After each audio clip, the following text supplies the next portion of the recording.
परम चिदाकाश, परम ज्योति, अखंड ज्योति,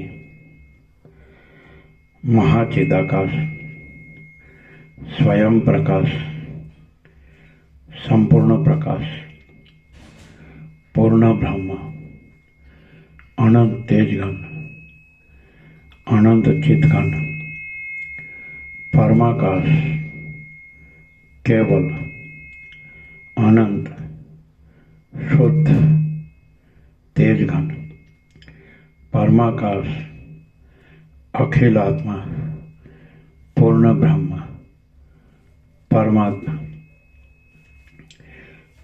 परम चिदाकाश, परम ज्योति, अखंड ज्योति, महाचिदाकाश, परम चिदाकाश, परम ज्योति, अखंड ज्योति, अनंत, पूर्ण, परम चिदाकाश, परम शांति, स्वयं सिद्ध, स्वयं प्रकाश, स्वयं पूर्ण, स्वरूप।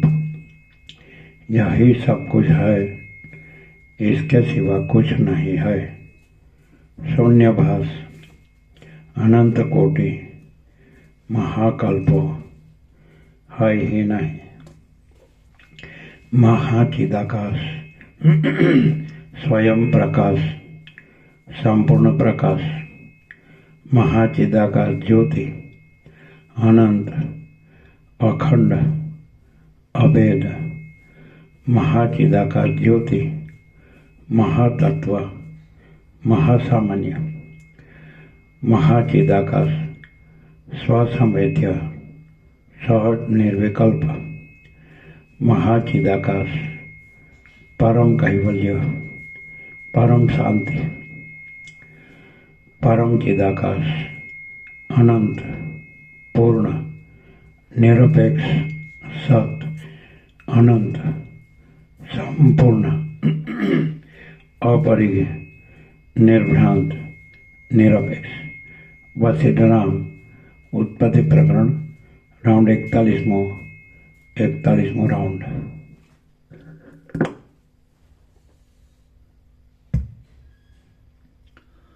आद्य परब्रह्म सद्गुरु देव की जय। ओम श्री परमात्मने नमः।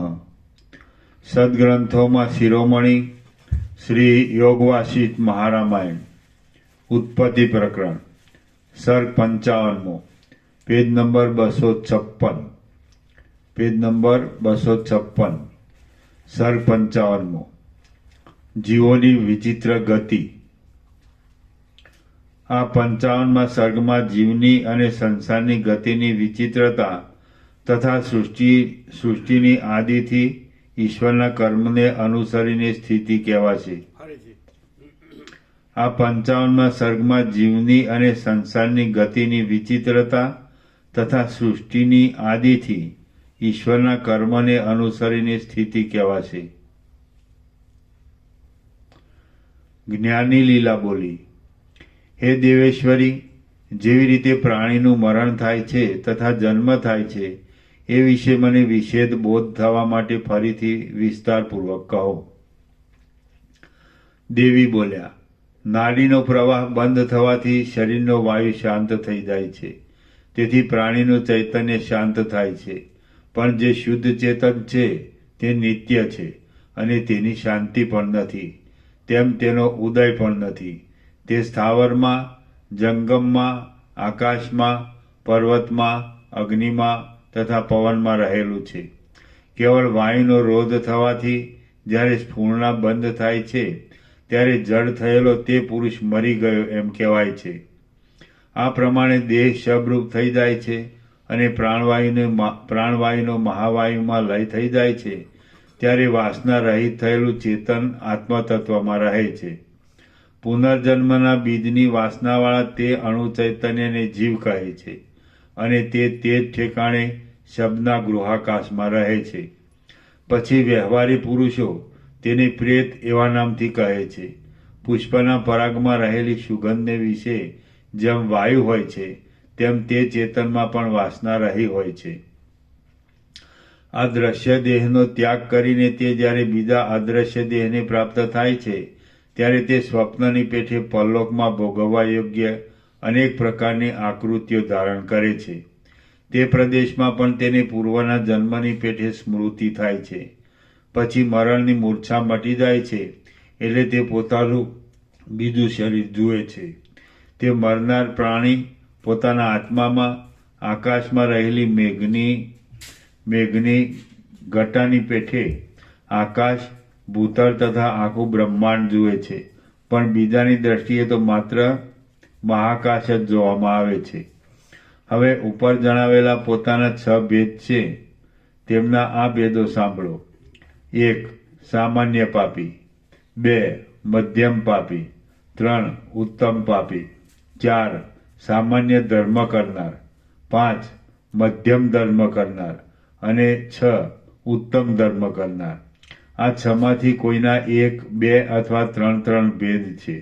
એ 6ની ગતિ નીચે પ્રમાણે છે. ઉત્તમ પાપીની ગતિ.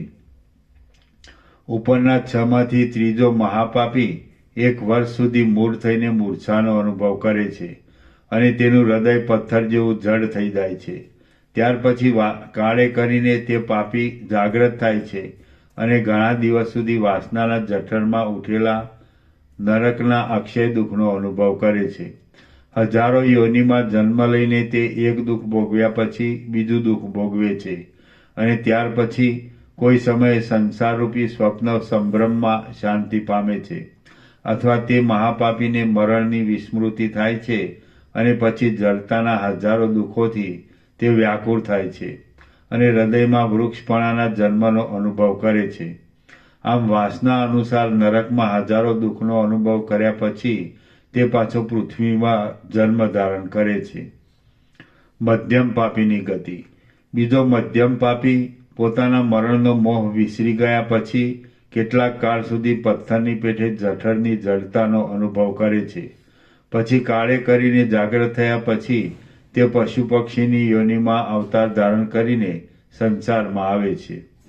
સામાન્ય પાપીની ગતિ. પહેલો સામાન્ય પાપી મરી ગયા પછી તરત જ પોતાની વાસના અનુસાર પ્રાપ્ત થયેલા અક્ષત દેહનો અનુભવ કરે છે. તે સ્વપ્નની પેઠે જાણે સંકલ્પ હોય તેવો અનુભવ કરે છે અને તે જ ક્ષણે પ્રથમની પેઠે સ્મૃતિ ઉત્પન્ન થાય છે. ઉત્તમ ધર્મ કરનારની ગતિ.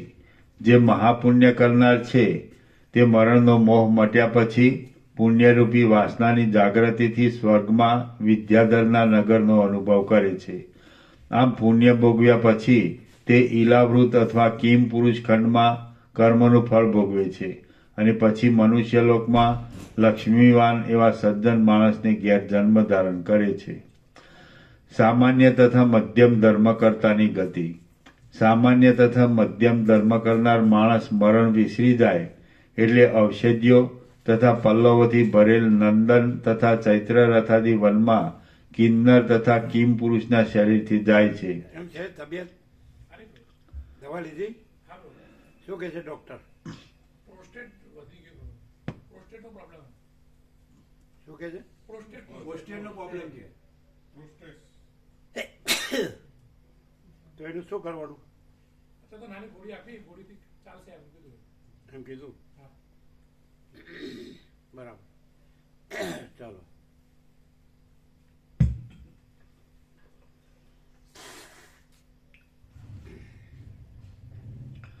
સામાન્ય પડાયો ફોટો? હા, સોનોગ્રાફી કરાવી દો. એમાં વધારે તકલીફ છે? એટલે શરૂઆત છે, બોર્ડર ઉપર છે, શરૂઆત છે. એમ તે તો કંટ્રોલમાં આવી જાય ને? હા, એ તો એવું કીધું, નાની ગોળીથી ચાલશે એવું કીધું. હે? એક ગોળી આપી, ગોળીથી ચાલશે એમ, વાંધો નહીં આવે. એમ ચાલો.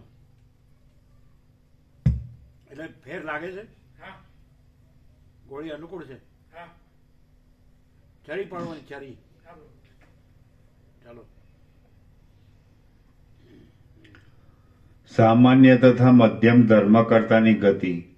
સામાન્ય તથા મધ્યમ ધર્મ કરનાર માણસ મરણ વિસરી જાય એટલે ઔષધિઓ તથા પલ્લવોથી ભરેલ નંદન તથા ચૈત્ર રથાદી વનમાં કિન્નર તથા કિમ પુરુષના શરીરથી જાય છે. ત્યાં પોતાના કર્મનું ફળ ભોગવ્યા પછી તે વાયુ તથા વરસાદ દ્વારા પૃથ્વીમાં શાળ, જવ વગેરે ઔષધિમાં પ્રવેશ કરે છે અને તે દ્વારા પુરુષના વીર્યની માર્ગે તે સ્ત્રીના ગર્ભમાં પ્રવેશ કરે છે. કૌંસમાં સામાન્ય ધર્મ કરનારની ગતિ પણ એ જ પ્રમાણે થાય છે. આ પ્રમાણે ઉપર કહેલા 6 જાતના પ્રેતોની મરણની મૂર્છા મટ્યા પછી કર્મે કરીને ઉપર પ્રમાણે ગતિ થાય છે. મરણ પછી સામાન્ય સ્થિતિ. મરણ પામનાર માણસને પ્રથમ મારું રક્ષણ થયું એવું જ્ઞાન થાય છે. પછી બંધુઓએ આપેલા પિંડદાનની અમારું શરીર ઉત્પન્ન થયું એવું તેમને જ્ઞાન થાય છે. ત્યાર પછી ક્રમે કરીને કાળપાસને ધારણ કરનારા યમના અનુચરો આવીને મને લઈ જાય છે અને હું તેમની સાથે યમપુરીમાં જાઉં છું એવું જ્ઞાન થાય છે.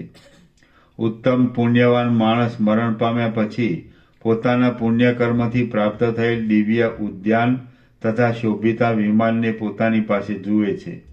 પાપી માણસ પોતાના પાપ કર્મથી પ્રાપ્ત થયેલ હિમ, કાંટા તથા અશીપત્રવનને પોતાની પાસે જુએ છે.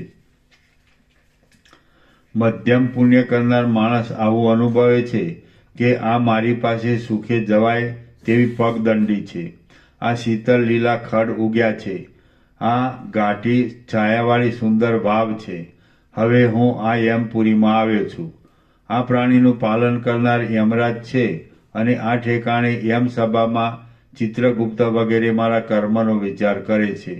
આમ આ દ્રશ્ય થતાં સંસારની જેમ રહેલો તથા સમગ્ર પદાર્થ અને તેની ક્રિયાથી શોભતો આ મરણ પર્યંતનો સંસારનો ભાગ પ્રત્યેક માણસને અનુભવવો પડે છે. પણ ખરી રીતે વિચારતા સ્વરૂપ વિનાનો આ પ્રપંચ દેશ, કાળ અને ક્રિયાની દીર્ઘતાથી પ્રકાશમાન થાય છે. તો પણ તે શૂન્ય જ છે તેમજ વિશેષ બોધવાળા આત્મરૂપ જ છે.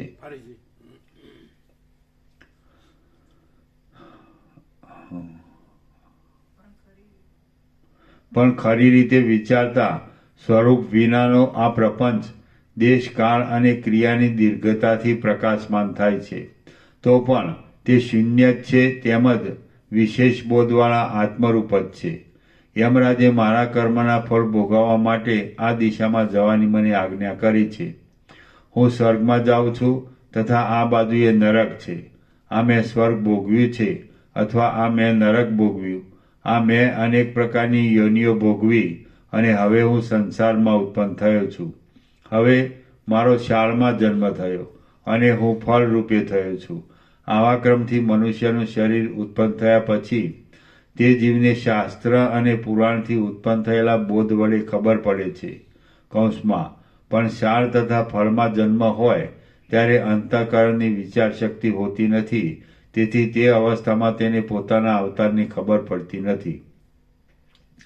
આ પ્રમાણેના ક્રમથી તે જીવ પુરુષના બીજમાં આવે છે અને તે બીજ યોનિમાં પડવાથી માતાના ઉદરમાં ગર્ભ બંધાય છે. તે ગર્ભ લોકમાં જન્મ ધારણ કરે છે ત્યારે તે બાળક પૂર્વજન્મના ગર્ભ અનુસાર સારી અથવા તો વિપરીત આકૃતિવાળો થાય છે. ત્યાર પછી તેને ચંદ્રમાની કળાની પેઠે વૃદ્ધિ અને ક્ષયવાળી એવી કામાભિમુખ યુવાવસ્થા આવે છે અને પછી તેના મુખ કમળમાં હિમરૂપી વજ્રના જેવી જરા અવસ્થા પડે છે. તે વૃદ્ધાવસ્થામાં તેને અનેક પ્રકારના વ્યાધિઓ થાય છે. તેથી તેને મરણ અને મૂર્છા થાય છે. આમ મરી ગયા પછી પ્રથમની પેઠે બંધુઓએ આપેલા પિંડદાનથી તેનો દેહ પાછો બંધાય છે. ત્યાર પછી તેને પાછું યમલોકમાં જવું પડે છે અને ત્યાં અનેક પ્રકારની યોનિમાં અવતારનો અનુભવ કરવો પડે છે. આવી રીતે મોક્ષ થતા સુધી એક આકાશમાં બીજા આકાશની પેઠે વારંવાર જન્મ મરણ થયા કરે છે. જ્ઞાની લીલા બોલી. સૃષ્ટિના આદિથી આ ભ્રમ કેવી રીતે પ્રવર્તો છે તે વિશે મને બોધની વૃદ્ધિ માટે કૃપા કરીને ફરીથી કહો. દેવી બોલ્યા, આ જગતમાં પર્વત, ઝાડ, પૃથ્વી તથા આકાશ એ બધું પરમાર્થ દ્રષ્ટિથી જોતા પરબ્રહ્મ રૂપ જ છે. ચૈતન્યરૂપી ઈશ્વર સર્વવ્યાપક છે. તે જે ઠેકાણે જેવી રીતે વિવર્તપણાથી ઉદય પામે છે તે ઠેકાણે તે તેવી રીતે શુદ્ધ આત્મા પણ થાય છે. જેમ સ્વપ્નમાં એક પુરુષ અનેક પદાર્થો ઉત્પન્ન કરે છે તેમ તે ઈશ્વરે સૃષ્ટિના આદિમાં પ્રજાપતિ રૂપે થઈને ભૂર ભુવર આદિ લોકને ઉત્પન્ન કર્યા છે અને તેણે જે સ્થિતિ બાંધી છે તે આજ સુધી જેવીને તેવી જ ચાલે છે. પ્રથમ પદાર્થ માત્રનું બિંબરૂપ સ્ફુરણ થયું અને તે બિંબનું પ્રતિબિંબ પડ્યું. તે જગતરૂપે આજ સુધી રહ્યું છે. દેહધારી શરીરના અંગમાં જે છિદ્રો છે તેમાં વાયુ પ્રવેશ કરે છે અને તેના અંગને ગતિમાન કરે છે. તેથી તે જીવે છે એમ કહેવાય છે. સૃષ્ટિના આદિથી જંગમને વિશે એ જ પ્રમાણે સ્થિતિ રહી છે. ઝાડ વગેરેમાં ચૈતન્ય ન હોવાથી તે સ્થાવર કહેવાય છે. આવી રીતે ઈશ્વર ચેતનથી ઉત્પન્ન થયેલા અંશનો વિભાગ કરે છે અને તે અંશ ચેતનરૂપ છે તથા તે સિવાયનું બીજું અચેતનરૂપ છે. પ્રાપ્ત થયેલા ઉપાધિરૂપ શરીરમાં ઝાડ વગેરેમાં ચૈતન્ય ન હોવાથી તે સ્થાવર કહેવાય છે. આવી રીતે ઈશ્વર ચેતનથી ઉત્પન્ન થયેલા અંશનો વિભાગ કરે છે અને તે અંશ ચેતનરૂપ છે તથા તે સિવાયનું બીજું અચેતનરૂપ છે. પ્રાપ્ત થયેલા ઉપાધિરૂપ શરીરમાં બુદ્ધિને નેત્ર વગેરે ઇન્દ્રિયોમાં પ્રેરીને જીવ બહારના પદાર્થનો અનુભવ કરે છે, પણ તે નેત્ર વગેરે ઇન્દ્રિય પોતે ચૈતન્યરૂપ નથી. જે પ્રમાણે બુદ્ધિ આકાશને શૂન્ય શક્તિવાળું જાણે છે, પૃથ્વીને સર્વને ધારણ કરવાની શક્તિ રૂપે જાણે છે તથા જળને તૃપ્તિ કરવાની શક્તિ રૂપે જાણે છે, તે જ પ્રમાણે તે શરીરને શરીર રૂપે જાણે છે. એ જ પ્રમાણે શરૂઆતમાં ઈશ્વર શરીર વડે શરીરનો, જંગમપણાથી જંગમનો તથા સ્થાવરપણાએ કરીને સ્થાવરનો સંકલ્પ કરીને તેમાં રહેલા છે. જેનામાં જાણવાની શક્તિ છે તેને જંગમ કહેવામાં આવે છે. જંગમમાં જાણવાની શક્તિ સૃષ્ટિના આરંભથી આજ સુધી રહી છે. ઝાડ, શિલા, તૃણ વગેરે જેને સ્થાવર રૂપે માનેલ છે તે જડ છે. આ પ્રમાણે સ્થાવર જંગમનો ભેદ છે. પણ ખરું જોતા સૃષ્ટિના આરંભથી જ ઈશ્વરની સામાન્ય સત્તાથી જડપણું અને ચેતનપણું એ બે જુદા નથી. ઝાડ અને પાણા વગેરે જો કે સ્થાવર રૂપે એક જ છે, પણ તેની જડતાના ભેદના નામ અને રૂપ બુદ્ધિથી કલ્પેલા છે. સ્થાવરને પણ અંતઃકરણમાં જાણવાની શક્તિ હોય છે. તેથી હું જંગમ નથી પણ સ્થાવર છું એવા નામથી તથા સ્થાનના વિષયભૂત તે સ્થાવરો ઝાડ, પર્વત, ખડ વગેરે જુદા જુદા સંકેતથી રહેલા છે. તે જ પ્રમાણે કૃમિ, કીડા, પતંગિયા વગેરે જંગમપણાથી એક જ છે, પણ બુદ્ધિથી જુદા જુદા વ્યવહાર માટે તેના નામ અન્નરૂપ કરાયેલા છે. અન્નરૂપ કલ્પેલા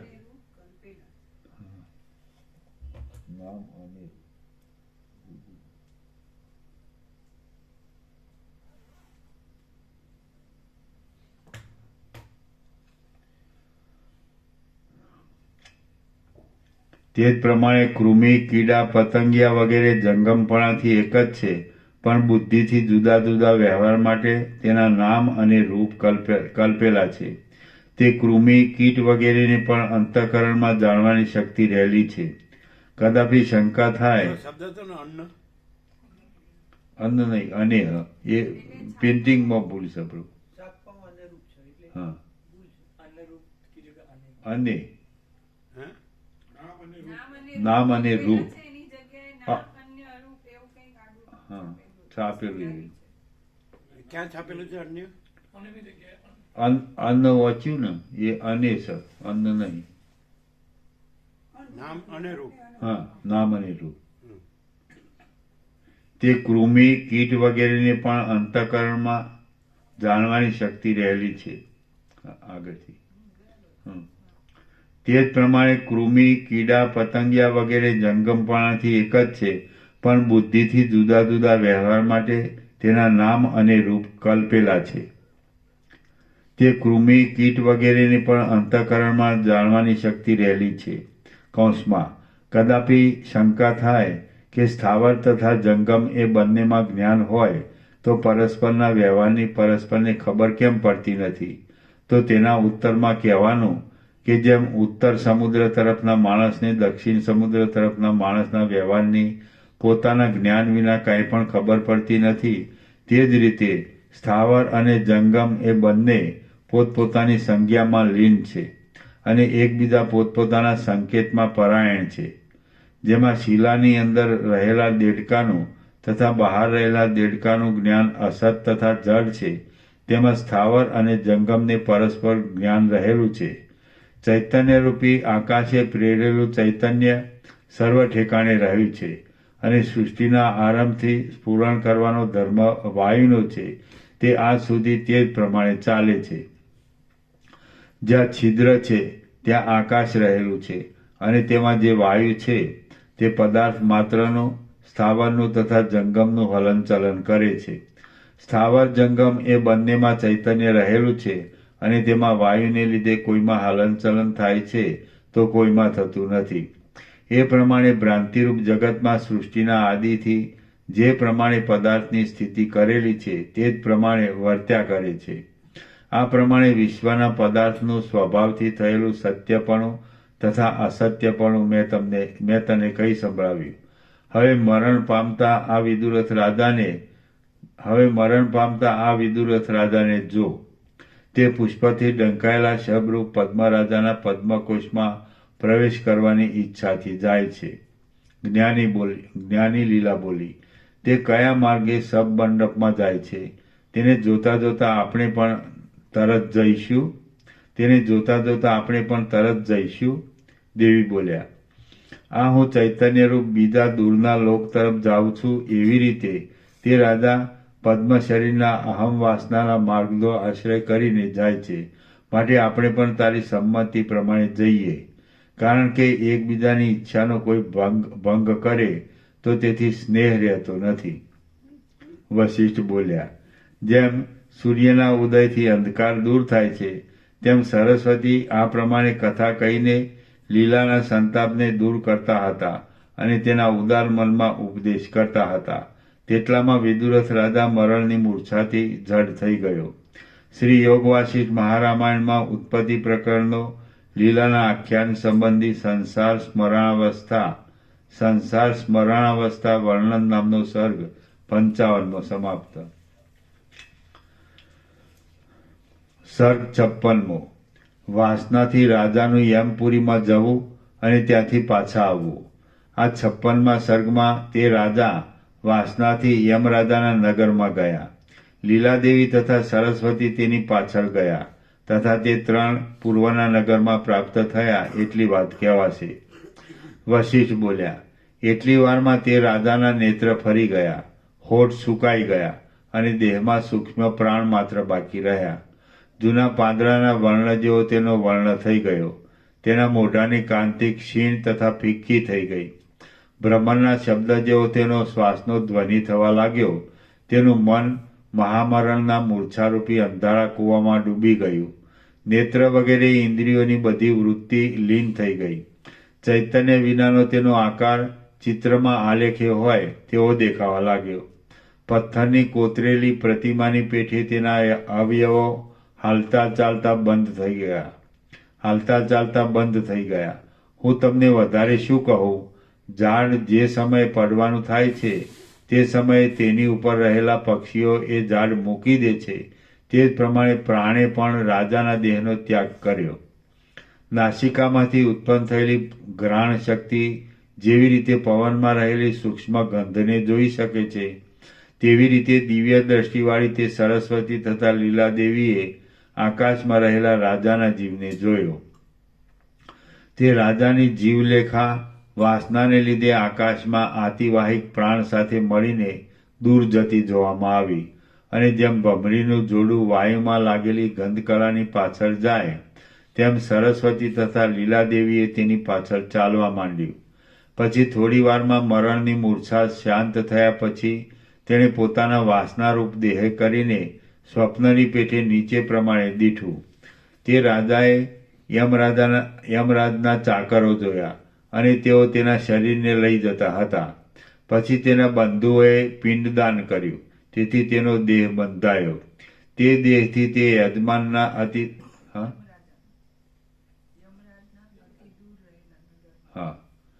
તે દેહથી તે યમરાજાના અતિ દૂર રહેલા નગરમાં ગયો.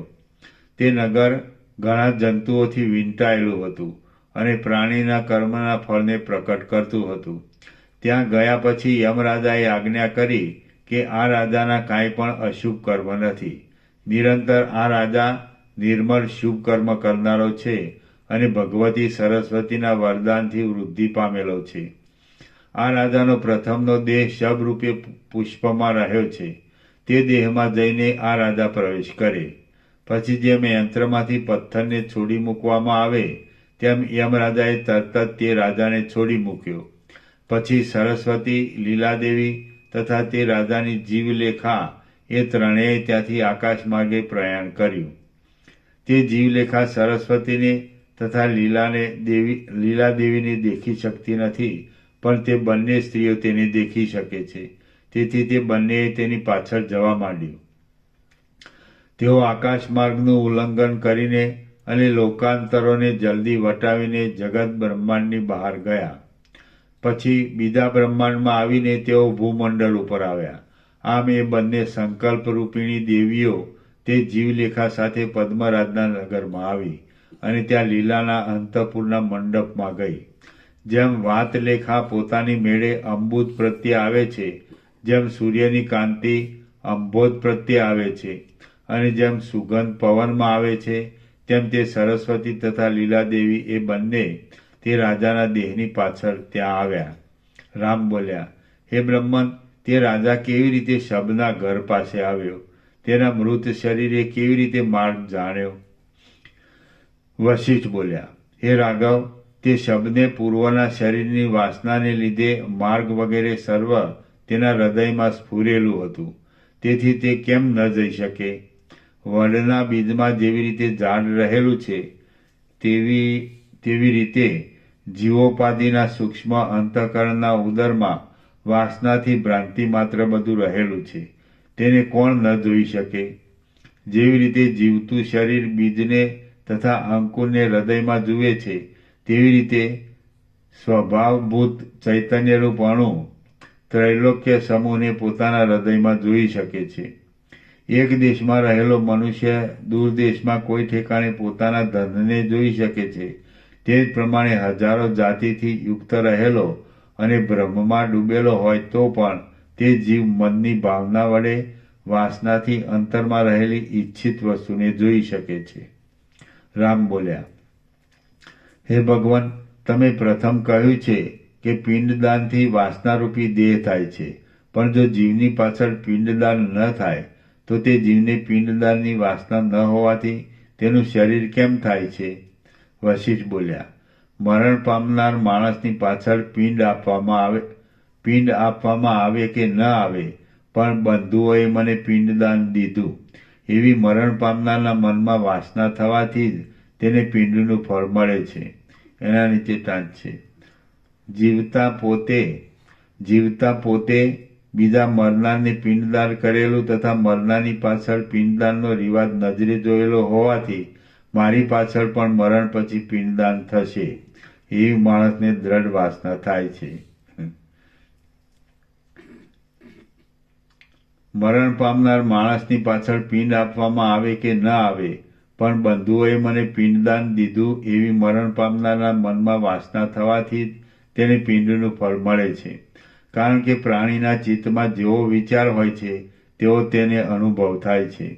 આ નિયમ જીવનાર તથા મરનારના વિશે વિપરીત થતો નથી.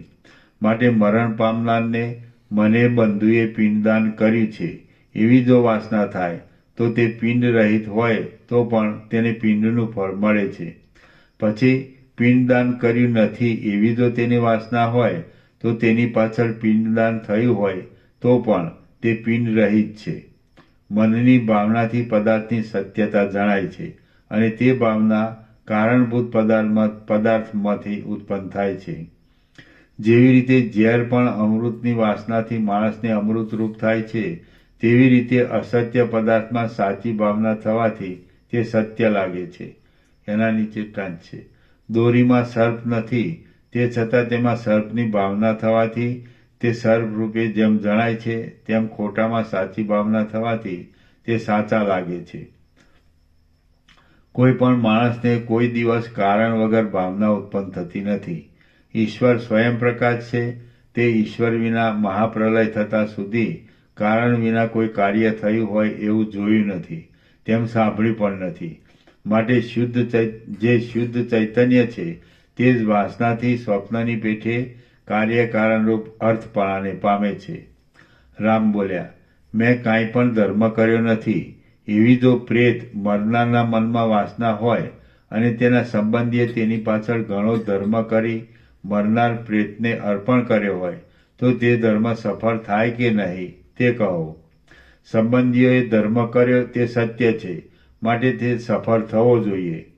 હવે મરનારને મેં ધર્મ કર્યો નથી એવી વાસના છે, તો તમારા કહેવા પ્રમાણે તે ધર્મ નિષ્ફળ થવો જોઈએ. માટે શું સાચું છે? વશિષ્ઠ બોલ્યા, દેશ, કાળ, ક્રિયા, દ્રવ્ય અને સંપત્તિ એ 5 વડે ભાવના ઉત્પન્ન થાય છે. માટે પ્રેત તથા ધર્મ કરનારમાં એ 5થી જેની ભાવના અધિક થાય તેનો જય થાય છે. જો ધર્મ કરનારની ભાવના પોતાના ધર્મને લીધે પ્રબળ થાય તો તેને લીધે પ્રેતને ધર્મને નથી કર્યો એવી વાસના બદલાઈને ધર્મ કર્યાની વાસના થાય છે. અને જો પ્રેતની વાસનાનું પ્રાબલ્ય થાય તો તેને જેવી હોય તેવીને તેવી વાસના રહે છે. આ પ્રમાણે પરસ્પર વાસનામાંથી જેનું બળ વધે તેનો જય થાય છે. માટે સારા પ્રયત્નથી નિરંતર શુભ આચરણ કરવાનો અભ્યાસ રાખવો. રામ બોલ્યા, હે બ્રહ્મન, દેશ, કાળ, ક્રિયા, દ્રવ્ય અને સંપત્તિથી જો વાસના ઉત્પન્ન થતી હોય તો મહાકલ્પની સૃષ્ટિના આદિમાં દેશકાળાદિ ક્યાં હતા અને કારણ વિના કાર્યની ઉત્પત્તિ થતી નથી. ત્યારે સૃષ્ટિના આદિમાં સહકારી કારણ ન હોવાથી વાસના કેમ ઘટે તે કહો. વશિષ્ઠ બોલ્યા, હે મહાબાહુ, તમે કહો છો તે સાચું છે. મહાપ્રલયની સૃષ્ટિના આરંભમાં દેશ, કાળ વગેરે કાંઈ હતા જ નહીં. વળી સહકારી કારણ પણ હતું જ નહીં. તેથી જે કાંઈ આ દેખાય છે તે છે જ નહીં. વાસના ઉત્પન્ન જ થઈ નથી, તેમ કાંઈ સ્ફુરણ પણ નથી. દ્રશ્ય પદાર્થ માત્રનો અસંભવ છે. તેથી આ જે કાંઈ દેખાય છે તે સાક્ષાત અનામય ચૈતન્યરૂપ બ્રહ્મરૂપે જ રહેલું છે. આ વિશે હજારો યુક્તિથી હું તમને પાછળથી કહીશ, પણ હમણાં ચાલતી વિદુરથ રાજાની કથા સાંભળો. ઉપર પ્રમાણે સરસ્વતીએ તથા લીલાદેવીએ ત્યાં આવીને પદ્મરાજાનું મંદિર જોયું. તે મંદિરનો મધ્ય ભાગ અતિ સુશોભિત હતો. તે મંદિર પુષ્પના ઉપહારથી વસંત ઋતુના જેવું શીતળ હતું. તે શાંત આચરણવાળા રાજધાનીમાં રહેનારા માણસોથી યુક્ત હતું. તેમાં મંદાર તથા કુંદના પુષ્પોથી ઢંકાયેલું તે રાજાનું શબ હતું. તે શબ ઉપર જાણે મંદાર અને કુંદની ફૂલમાળાઓની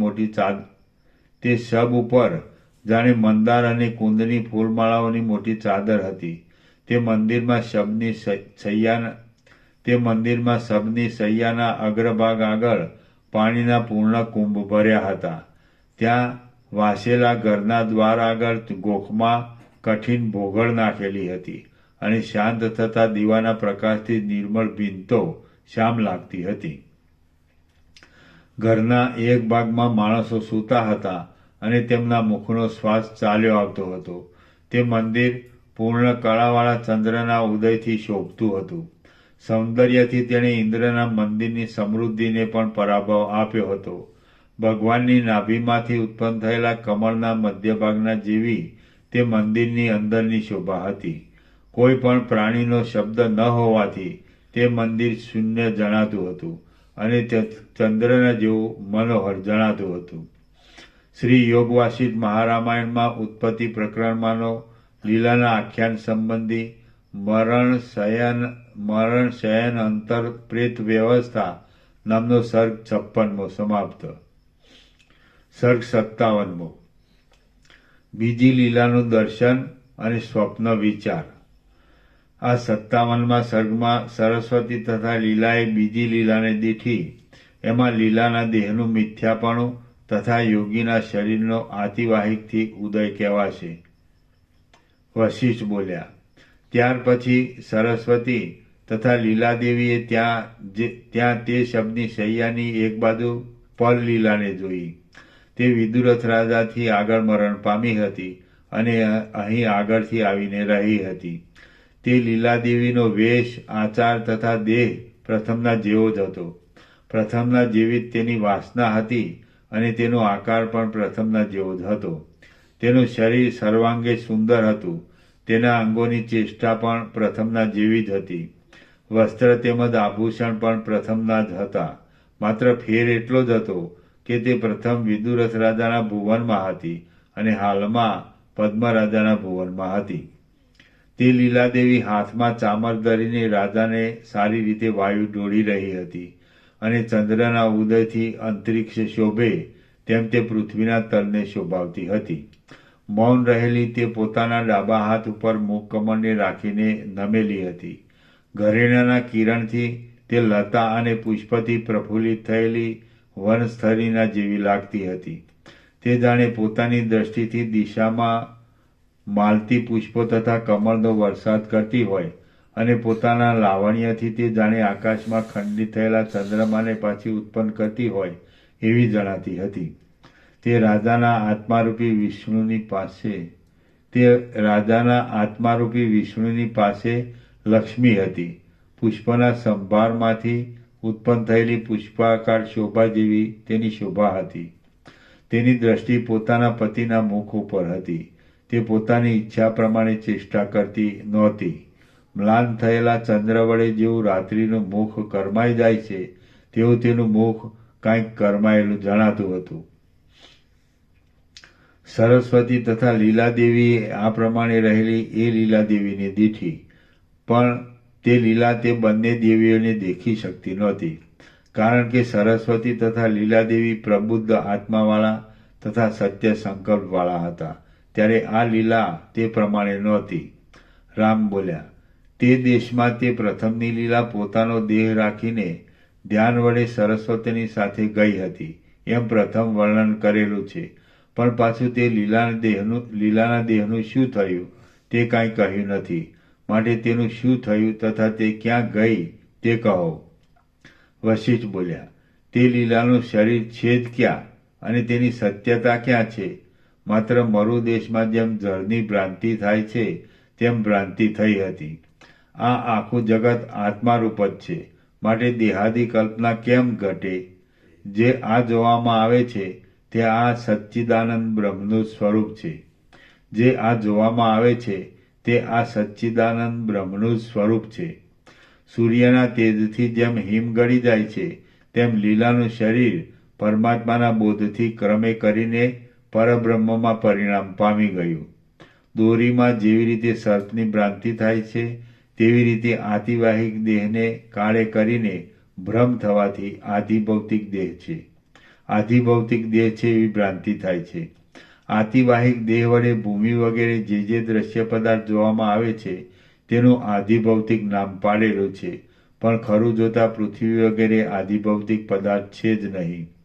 શબ્દ નથી તથા અર્થ પણ માત્ર સસલાના શિંગડાની પેઠે જ છે.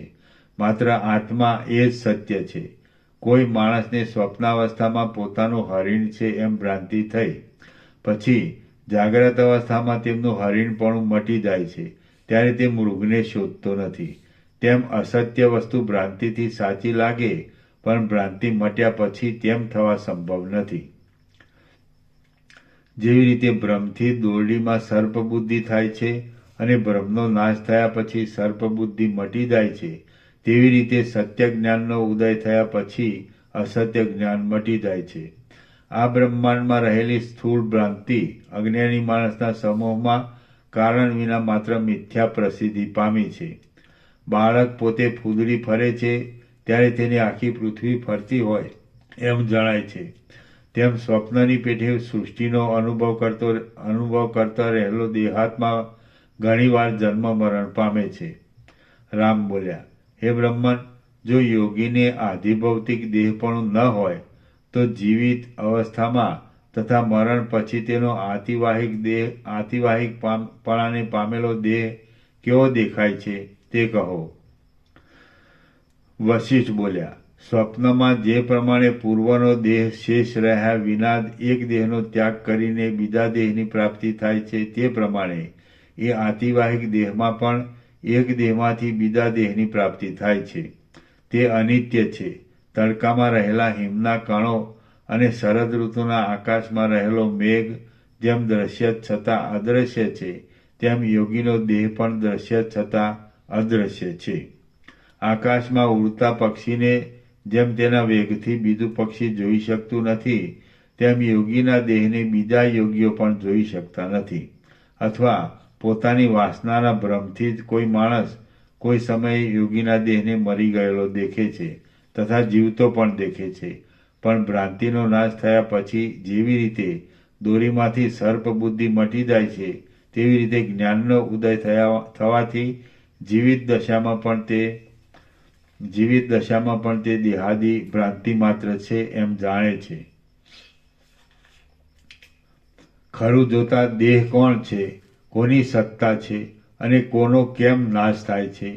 પરમાર્થ રૂપે જે છે તે જ જ્ઞાન થયા પછી રહે છે અને માત્ર અજ્ઞાનનો જ નાશ થાય છે. રામ બોલ્યા, હે પ્રભુ, યોગીનો આધિભૌતિક દેહ જ આતિવાહિકપણાને પામે છે કે આતિવાહિક દેહ નવો જ ઉત્પન્ન થાય છે? કારણ કે જાણે તે સંશયથી હું નદીના પ્રવાહમાં તણાઈ જતો હોઉં એમ લાગે છે અને મને સ્થિરતા રહેતી નથી. વશિષ્ઠ બોલ્યા, હે રામ, ઉત્તમ યોગીને આધિભૌતિક દેહ છે જ નહીં, માત્ર આતિવાહિક જ છે. આ મેં તમને ઘણી વખત કહેલું છે, તો પણ તમે કેમ સ્મરણમાં રાખતા નથી? આતિવાહિકના અભ્યાસથી આધિભૌતિકપણાની બુદ્ધિ ઉત્પન્ન થાય છે અને તે આધિભૌતિકતા શાંત થયા પછી પ્રથમની આતિવાહિકપણાની બુદ્ધિ પાછી પ્રવૃત્ત થાય છે. તે સમયે નિર્મળ બોધ થવાથી સ્વપ્નના મનુષ્યની પેઠે દેહનું ગુરુપણું એટલે ભારેપણું તથા કઠિનપણું એવી રીતનો ખોટો આગ્રહ શાંત થાય છે. તેથી સ્વપ્નમાં આ મારું સ્વપ્નનું શરીર છે એવું જ્ઞાન થવાથી જેમ સ્વપ્નનું શરીર હલકું થઈ જાય છે, તેમ તે યોગીનો દેહ આકાશમાં જવાને યોગ્ય થાય છે. જેનો આત્મા ઘણા દિવસના સંકલ્પરૂપ દેહને વિશે પરિણામ પામેલો છે તથા તેમાં જ જેની સ્થિતિ કરવાની ઈચ્છા છે, તે અજ્ઞાની માણસનો દેહ શબ થઈને બળી જાય છે, ત્યારે તેને પણ પ્રથમના સૂક્ષ્મ દેહની પ્રાપ્તિ થાય છે. તો પછી જ્ઞાનવાન તથા વાસના વિનાના યોગીને અત્યંત બોધ થવાથી જીવિત દશામાં પણ અવશ્ય થનારો તે સૂક્ષ્મ દેહ પ્રાપ્ત થાય જ. હું સંકલ્પાત્મક છું અને સ્થૂલ આત્મા નથી એવી સ્મૃતિ થાય છે. ત્યારે બોધ થવાથી યોગીનો દેહ સ્વેચ્છા વિહાર કરવાને યોગ્ય થાય છે. ત્યારે દોરીમાં સર્પની ભ્રાંતિની પેઠે આ દેહ વગેરે બધું ભ્રાંતિરૂપ જણાય છે. એ ભ્રાંતિનો નાશ થવાથી શું નાશ પામ્યું તથા તેની ઉત્પત્તિ થવાથી શું ઉત્પન્ન થયું? સારાંશ કે જેમ છીપમાં રૂપાની ભ્રાંતિનો નાશ થવાથી કોઈને હર્ષ શોક થતો નથી, તેમ તે ભ્રાંતિનો નાશ થવાથી પણ હર્ષ શોક થતો નથી. રામ બોલ્યા, હે પ્રભુ, સબની પાસે રહેલી લીલા આવેલી લીલાને જોઈ શકતી નથી, પણ જો ત્યાં રહેલા માણસો તેને જુએ તો તેઓ શું સમજે તે તમે કહો. વશિષ્ઠ બોલ્યા, જો ત્યાં રહેલા માણસો તે લીલાને જુએ તો તેઓ એમ સમજે કે આ દુઃખી રાણી આ ઠેકાણે રહેલી છે અને આ બીજી કોઈ તેની સખી કોઈ ઠેકાણેથી આવેલી છે, પણ આ ક્યાંથી આવીને કોણ છે એવો તેમના મનમાં સંદેહ થતો નથી. કારણ કે વિચાર રહિત માણસ અવિવેકી પશુની પેટે પ્રથમ જોયેલા પદાર્થને અનુસરીને જ વ્યવહાર કરે છે. જેવી રીતે ભૂખરો પથ્થર ઝાડમાં પછડાવાથી ઝાડને કાપ્યા વિના તેનો ભૂકો થઈ જાય છે, તેમ ગાડરિયા પ્રવાહવાળા અજ્ઞાની માણસો પણ કંઈ વિચાર કરતા નથી. સ્વપ્નમાં જોયેલું શરીર અસત્ય હોવાથી જાગ્રત અવસ્થા થયા પછી તે ક્યાં જાય છે તેની ખબર પડતી નથી. તેમ જ્ઞાનનો ઉદય થવાથી આધિભૌતિક દેહનો ક્યાં નાશ થાય છે તેની પણ ખબર પડતી નથી. રામ બોલ્યા, હે ભગવાન, સ્વપ્નનું શરીર જાગ્રત અવસ્થા થયા પછી ક્યાં જાય છે એ મારા મનના સંશયને પવન જેવી રીતે શરદૃતુના વાદળાને મટાડે છે તેવી રીતે તમે મટાડો. વશિષ્ઠ બોલ્યા, પવનથી થયેલી સ્ફૂર્ણા પવન મટ્યા પછી જેમ પવનમાં જ લય પામે છે તેમ સ્વપ્નમાં તથા સંકલ્પમાં જોયેલા પર્વતાદી પદાર્થો અવિદ્યાથી થયેલા જીવના જ્ઞાનમાં લય થઈ જાય છે. વાયુનું સ્ફુરણપણું જેમ સ્ફૂર્ણા રહિત વાયુમાં પ્રવેશ કરે છે તેમ સ્વપ્નના પદાર્થ સંવિતના મનરૂપ અજ્ઞાનમાં પ્રવેશ કરે છે. આ પ્રમાણે કોઈ સમયે કર્મવશથી સંવિત જ સ્વપ્નના પદાર્થ રૂપે પ્રકાશે છે અને સ્વપ્ન દૂર ગયા પછી તે એકત્વપણાને પામી જાય છે. દ્રવ અને પાણી એ બે જુદા નથી, તેમજ વાયુ અને સ્ફુરણ એ બે જુદા નથી. તે જ પ્રમાણે સંવિત તથા સ્વપ્નના અર્થ એ બે જુદા નથી, પણ તેમાં જે જુદાપણું જણાય છે તે અજ્ઞાન જ છે અને તેને સંસ્કૃતિ કહે છે. એ સંસ્કૃતિ મિથ્યા જ્ઞાનથી ઉત્પન્ન થયેલી છે. કારણ વિના કાર્યની ઉત્પત્તિ થતી નથી અને સ્વપ્નમાં સહકારી કારણોનો અભાવ હોય છે. આથી સંવિત તથા સ્વપ્નના પદાર્થનું જુદાપણું નિરર્થક છે. જેવી રીતે સ્વપ્ન છે તેવી જ રીતે જાગ્રત છે, એમાં કાંઈ સંશય નથી. કારણ કે સ્વપ્નમાં જેવી રીતે અસત નગર જણાય છે તેવી રીતે સૃષ્ટિના આરંભમાં અસત જગત જણાય છે. સ્વપ્નમાં જોયેલો અર્થ સાચો થવાને યોગ્ય નથી, કારણ કે સંવિતને નિત્ય સત્યપણું છે તથા સ્વપ્નના અર્થને નિત્ય અસત્યપણું છે. જેમ સ્વપ્નમાં જોયેલો પર્વત ક્ષણ માત્રમાં આકાશ રૂપે થઈ જાય છે, પણ ક્રમે કરીને બોધ થયા પછી તે બધું ખોટું જણાય છે. આકાશમાં પક્ષી ઉડે છે તેમ અમુક માણસનું મરણ થયું છે એવું પાસે ઉભેલાઓ જે જુએ છે તે પોતાના અજ્ઞાનથી કલ્પેલા દેહમાં જ જોવામાં આવે છે. આથી આ સંસારમાં જે દ્વૈત દ્રષ્ટિ છે તે મોહથી છે, તેથી એ સંસાર મિથ્યા છે. ઇન્દ્રજાળ જેમ માયાથી ભ્રાંતિ રૂપે જણાય છે તથા સ્વપ્નમાં જેને અસત પદાર્થનો અનુભવ થાય છે તેમ આ પ્રપંચ પણ ભ્રાંતિરૂપ જ છે. મરણની મૂર્છા થયા પછી ભ્રમ દ્રષ્ટિવાળા પુરુષને દ્રઢ થયેલા ભેદના સંસ્કારનો ઉદય થવાથી સ્વપ્નના અનુભવની જેમ જે પ્રત્યક્ષ સર્ગનો અનુભવ થાય છે તે જાજવાના પાણીની પેઠે મિથ્યા છે અને તે આતિવાહિક શરીરમાં મનોમય છે. સર્ગ 57મો સમાપ્ત. સર્ગ 58મો પદ્મરાજાનું સજીવન થવું. આ 58મા સર્ગમાં સમાધિમાં રહેલી લીલાના દેહનો નાશ, લીલાનું ભાષણ તથા રાજા જીવતા થયા એટલી કથા કહેવાશે. વશિષ્ઠ બોલ્યા, હે રામચંદ્ર, જેમ વનના વેગને રોકવામાં આવે તે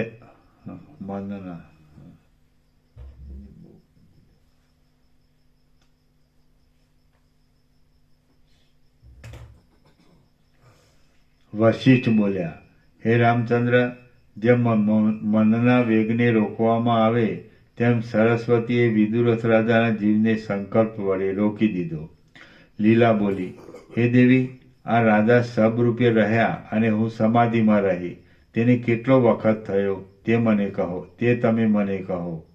સરસ્વતી બોલ્યા, તું કહે છે કે તેને એક માસ થયો. આ સૃષ્ટિમાં અને આ નિવાસગૃહમાં તારા દેહની રક્ષા કરવા માટે 2 દાસીઓ રહી છે, તે હમણાં સૂતેલી છે. હે સુંદરાંગીની, તારા દેહનું શું થયું તે હું કહું છું તે તું સાંભળ. તું સમાધિમાં રહ્યા પછી 15 દિવસે તારું શરીર પરસેવાથી ભીંજાઈ ગયું અને તે બાફના જેવું થવા લાગ્યું. ત્યાર પછી ક્રમે કરીને સુકાયેલા પલ્લવની જેમ નિર્જીવ થઈને પૃથ્વી ઉપર પડી ગયું. આમ તારું શબ કાષ્ઠ તથા પથ્થર જેવું જડ અને હિમના જેવું શીતળ થઈ ગયું. કારભારીઓએ આવી તારા શરીરને ફરીને જોઈને તું મરી ગઈ છે એવો નિશ્ચય કર્યો અને પછી તેને ઘરમાંથી બહાર કાઢી. જાજુ શું કહેવું, તેમણે ચંદનના લાકડાની ચિતા ખડકી અને તેમાં ઘી સહિત તારા તે દેહનો દાહ કર્યો. એના નીચે ટાંચ છે. આવી રીતે લીલાના શરીરમાં વિકાર થયો અને તેનું મરણ થયું. પણ સરસ્વતીના સંકલ્પથી તથા રાજાના અદ્રષ્ટથી વિદુરથ રાજાના શરીરમાં કોઈ પણ વિકાર થયો નહીં અને તેનું મૃત્યુ ન થયું. તેથી તેનો એ દેહ રહ્યો તથા લીલાનો બીજો દેહ થયો. જાદુ શું કહેવું? તેમણે ચંદનના લાકડાની ચિતા ખડકી અને તેમાં ઘી સહિત તારા તે દેહનો દાહ કર્યો. ત્યાર પછી રાણીનું મરણ થયું. એવી રીતે ઊંચા સ્વરથી પોક મૂકીને તારા પરિવારે આકુરતાથી તારી ઉત્તર ક્રિયા કરી. જબરું છે. પછી તું અહીં શરીર સાથે આવી. તે જોઈને રાણી પરલોકમાંથી આવી. રાજીવ કેમ ત્યાં ખબર આમથી પાછી મળશે.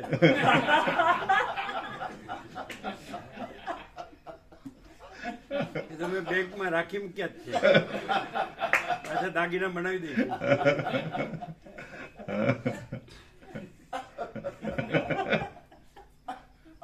કેવો આનંદ થઈ ગયો, કેવો આનંદ થઈ ગયો. આ તત્વબોધ જોયો? તત્વબોધમાંથી કેવી રીતે લેવાનું એ જોવાનું છે. અને અહીંયા શું છે, હું परम चिदाकाश परम ज्योति अखंड ज्योति છું. यही सब कुछ है, इसके सिवा कुछ नहीं है ना. अनंत प्रकाश, अनंत आनंद, अनंत शांति. સારું સારું. ત્યારે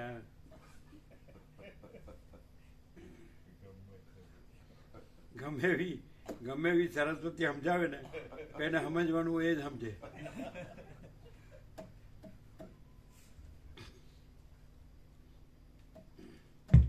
હવે આ રમણ પ્રભુ લગ્નોમાં સમાજમાં સંસાર વ્યવહાર સાગાવાલા મુકામ જાય કે એક છોકરાની છોડીનું થયું તો પછી લાલચ થાય કે બીજા છોકરાઓને જે છોકરા છોડી છે ને એ બધાને સારું ઠેકાણું કરી દઈએ એમ. એટલે 4 પેઢી સુખી જોઈને પછી પાછા જઈને પાછા આવીએ.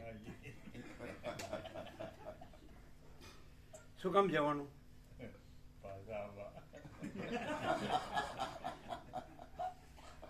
પેલા ટીનામાં તો જતા આપણે સુશીલ પ્રભુની સાડી, શિક્ષક હતા ને રિટાયર્ડ, તો એ લગ્નમાં જતા. એટલે કે મારે કરવું નહોતું. તમે કીધું લગ્નમાં શું કામ જાવ છો? જો તમારે કરવું ન હોય તમે શું કામ જાવ છો? કોઈ જાય નોકરી હોય ને કરવું હોય, અંદર વાસના હોય તો કોઈ પસંદ કરી લે, આપણે પસંદ કરી લઈએ પરસ્પર ને મેળ ખાય તો બરાબર, તો જ જાય. અને જો એ કાંઈ કરવાનું ન હોય તો જવાની જરૂર નથી. પછી જવાનું બંધ કર્યું. ખ્યાલ છે? અમને કીધું હતું એમને. અમે પ્રેસમાં જોડે જ હતા ને સેવામાં, અને નિકોલાથી આવ્યા હતા ત્યારે એમને કીધું હતું કે આજે આવી વાત કરી. એટલે કોણે વાત કરી? ટીના માતાજીએ પોતે કીધું હતું. હા, પણ એ કોણે કહ્યું? પ્રભુએ એમને કહ્યું હતું.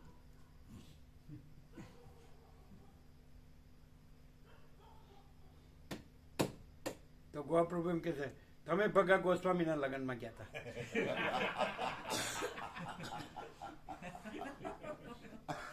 એના છોકરાની છોડીના.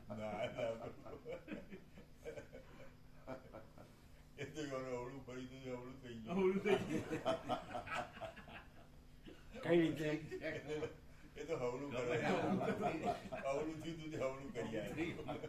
આમ સરળ છે, પણ આ બધું શું છે,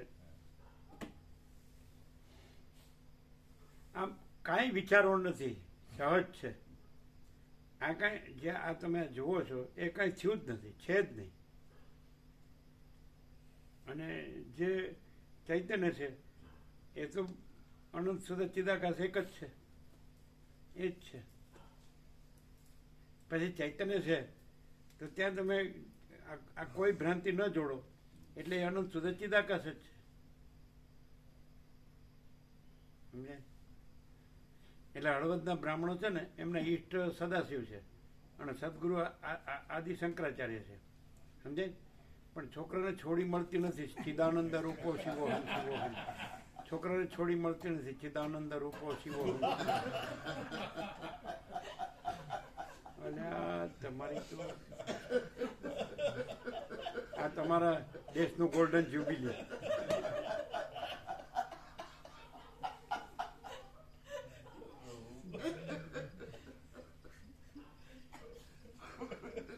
હવે જે 3 છોકરાઓના રમણ પ્રભુના 3 છોકરાઓ જે છોકરા છોડી છે તો એકનું થયું એટલે અંદર આસ્થા બંધાઈ ગઈ ને કે આપણે હજી આપણે કરી શકીએ છીએ. તો પછી ડોશી કે આપણે કરી શકીએ શું કામ ન કરવું, સમજાય? એટલે ફરે પછી જોવે કોને કેમ છે. પૈસાવાળા જોવાના પાછા, ગરીબ નહીં જોવાના. આપણી સારથના આપણા જે છોકરા છોડી છે એની સારથના છોડી છોકરા બરાબર. અને હા મેં હરખા જ હોય બધા. હવે નિરપેક્ષતમાં બધું છે, બધું જ એમ પરસ્પર એકબીજાને પૂર્તિ માટે જ આ બધું છે. એ કાંઈ છે જ નહીં. હાવ ખુલ્લું છે નિરપેક્ષત બધું. તમે તમારા દાદા દાદી જોયા રમણપ્રભુ? નહીં. દાદી જોયા, પછી તમારા બા બાપુજી, પછી તમે, પછી તમારા છોકરાઓ, પછી એના છોકરાઓ. હવે છોકરાની છોડી પડશે એટલે એના છોકરા થશે. એટલે કેટલી પેઢી થશે? દાદીને જોયા, પછી તમારા બા બાપુજી, પછી તમે, પછી તમારા છોકરા 4, પછી એની છોડી 5 અને એનું પ્રજા થશે એટલે 6. હાય જલસા છે.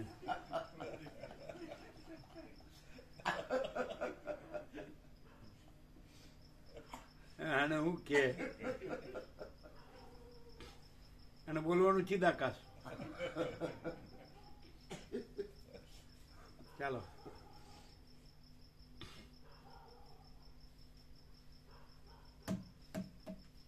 મામા પ્રભુ કે હારું થયું મનનો પૂછ્યું.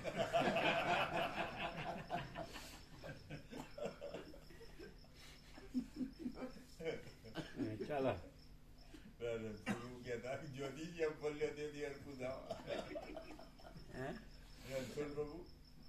બાપુ પુરાવા જ્યોતિ સેમ્પલ રણછોડ પ્રભુ સરળ હતા, ખૂબ સંપૂર્ણ ભાવિક હતા, સંપૂર્ણ ભગવાનના માણસ બે.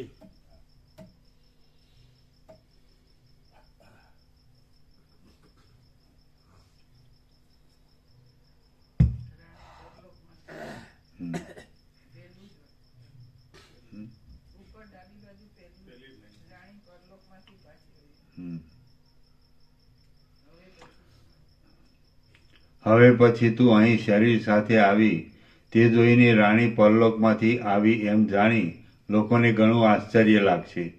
હે પુત્રી, સત્ય સંકલ્પથી તારું આતિવાહિક શરીર થયું છે અને માણસો તેને જોઈ પણ ન શકે તો પણ તને આશ્ચર્યથી જોશે.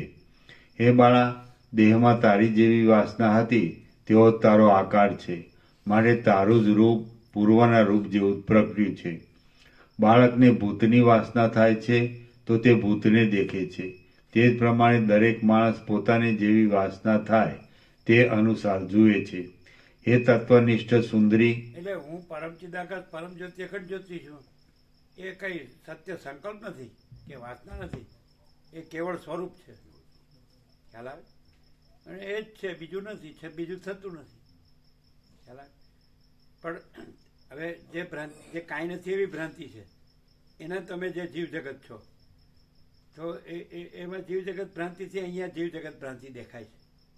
પણ અહીંયા હું પરમ ચિદાકાશ પરમ જ્યોતિ અખંડ જ્યોતિ છું, એમાં કોઈ જીવ જગત ભ્રાંતિ નથી.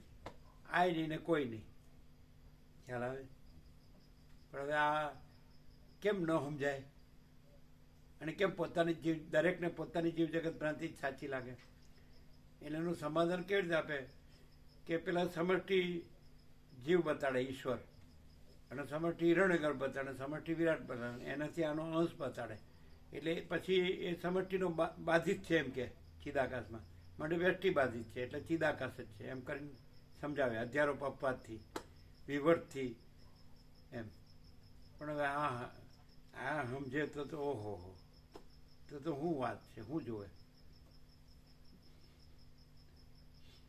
એટલે પછી એને જન્મ બતાડે એની વાસના પ્રમાણે. શું થાય પછી? ધાર્મિક ને પાપી ને બધું બતાડે. પછી જેટલી પ્રકારની કાંઈ નથી એવી ભ્રાંતિ થઈ શકે, તો ભ્રાંતિ જે હોય, જે કાંઈનો એવી ભ્રાંતિ હોય, એને પછી બધી પ્રકારની ભ્રાંતિ બતાવી પછી કે આ કાંઈ નથી. શું થાય ત્યારે?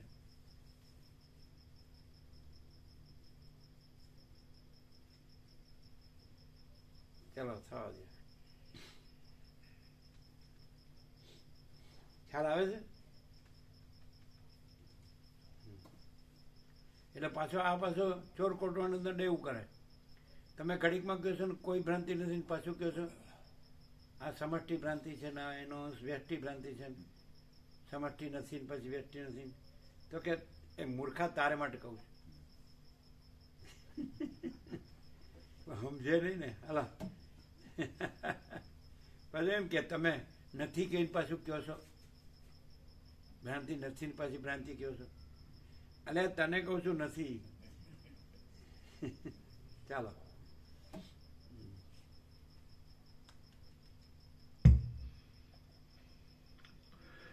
હે તત્વનિષ્ઠ સુંદરી, તે પૂર્વનો દેહ ભૂલાઈ ગયો હતો. આ ગોપ્રભુ શું કે ખબર કે આ 50 વર્ષ છે ને, તો આ તત્વબોધ થયો જેની બુકો બને ને તો અગાસીની ઉપર એની થપ્પી જાય.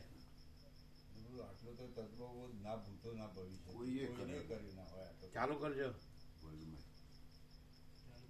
આ તત્વબોધ પ્રભુ, આ સૃષ્ટિઓ જેટલી થઈને મટી ગઈ છે, પણ આટલો તત્વબોધ કોઈને નહીં કર્યો હોય, ના ભૂતો ના ભવિષ્યથી કદી કોઈને આટલો તત્વબોધ ના કર્યો હોય.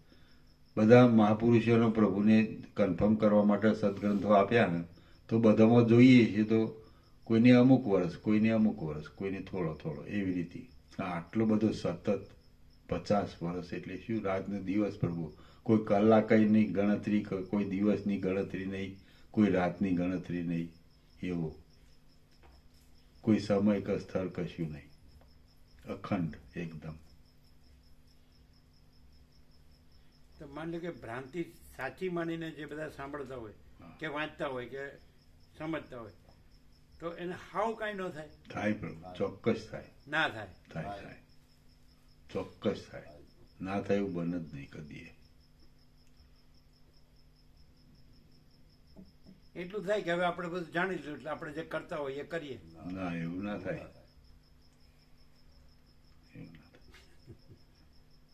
તો આમ હાચુકલું કેટલું થાય? ભલે એ 0.01 થાય, 1% ન થાય, તો કેટલું થાય?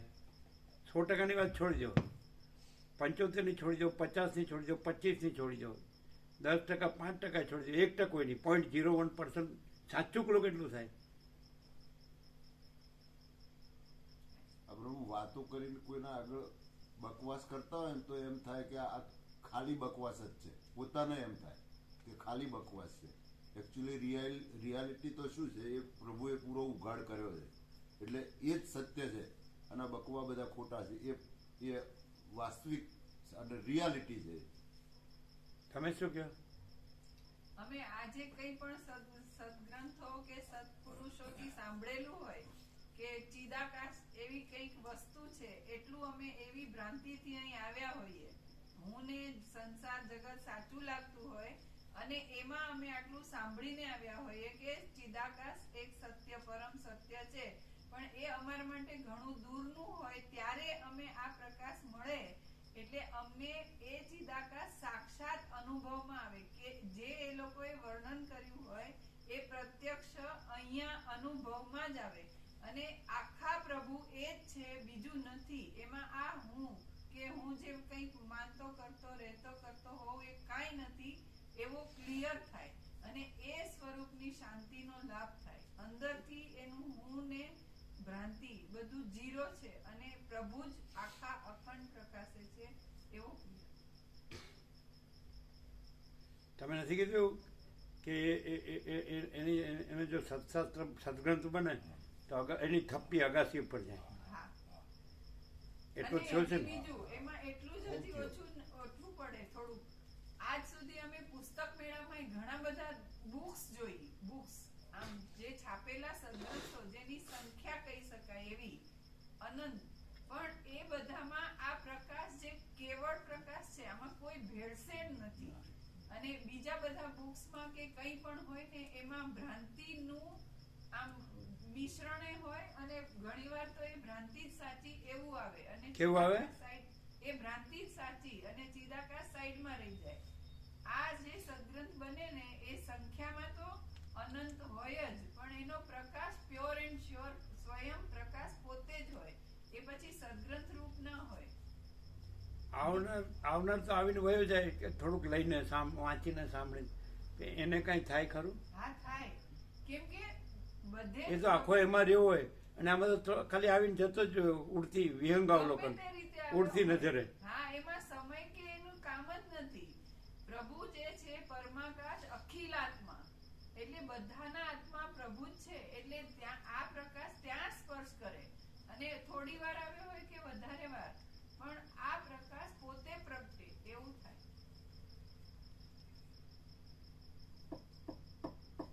બીજા સદગ્રંથમાં વાંચીએ એટલે છટક બારી મળે સંસારીને, એમ કે આય છે, પણ જ્યારે પ્રભુને સાંભળીએ એટલે એમ ફાઇનલ થાય, એ જ થાય, સત્ય અનુભવાય કે ના ચિદાકાશ જ છે અને પેલું કંઈ નથી. એટલે છટકબારીનો ચાન્સ ના લે માણસ.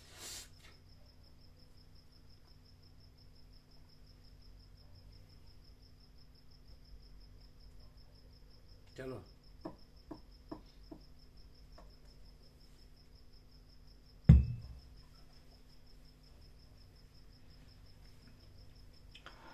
હે તત્વનિષ્ઠ સુંદરી, તે પૂર્વનો દેહ ભૂલાઈ ગયો હતો, પણ તે વાસનાઓથી સંપૂર્ણ વિહીન થયો નહોતો. એટલે એ વાસનાને લીધે તને આતિવાહિક શરીર ઉત્પન્ન થયું છે. શરદ ઋતુમાં આકાશમાં રહેલા વાદળા જેમ જોવામાં આવતા નથી, તેમ જ્ઞાનીને આતિવાહિક શરીર થયા પછી આધિભૌતિક શરીર જોવામાં આવતું નથી. આતિવાહિકપણાને પામેલો દેહ જળ વિનાના મેઘ જેવો તથા સુગંધી વિનાના પુષ્પ જેવો થઈ જાય છે. યુવાવસ્થામાં જેમ ગર્ભની સ્થિતિનું સ્મરણ રહેતું નથી, તેમ આતિવાહિક જ્ઞાન થયા પછી દેહનું સ્મરણ રહેતું નથી. આજે 31મે દિવસે આપણે આ આકાશમાં આવ્યા છીએ અને પ્રભાસમાં મોહ પામેલી આ બે દાસીઓને પ્રભાતમાં મોહ પામેલી આ બે દાસીઓને હમણાં મેં નિદ્રાવશ કરી છે.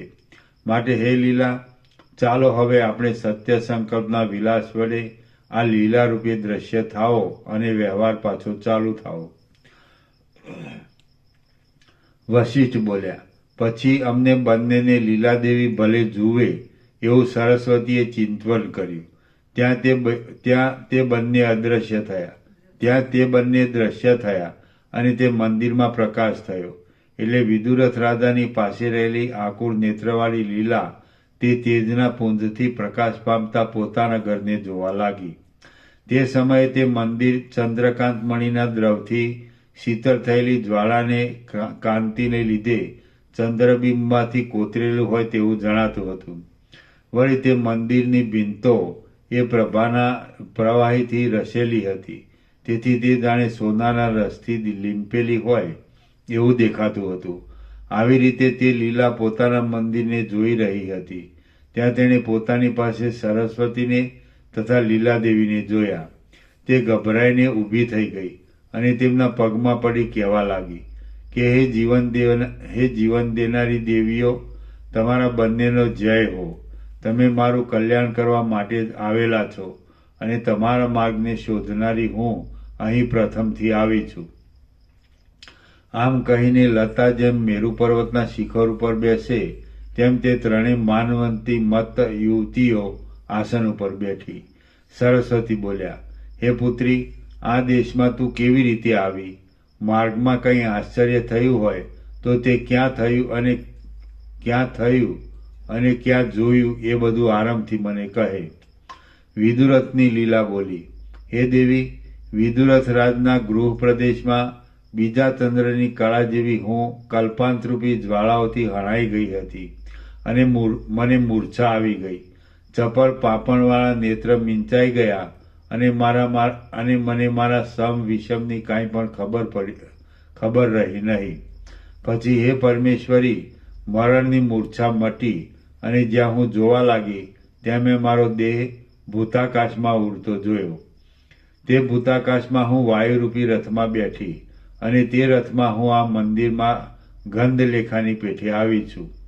હે દેવી, આ મંદિર નાયક વડે સુશોભિત છે, દીવાઓથી જગજગીત છે, એકાંતમય છે અને મહામૂલ્યવાન શયનોથી યુક્ત છે.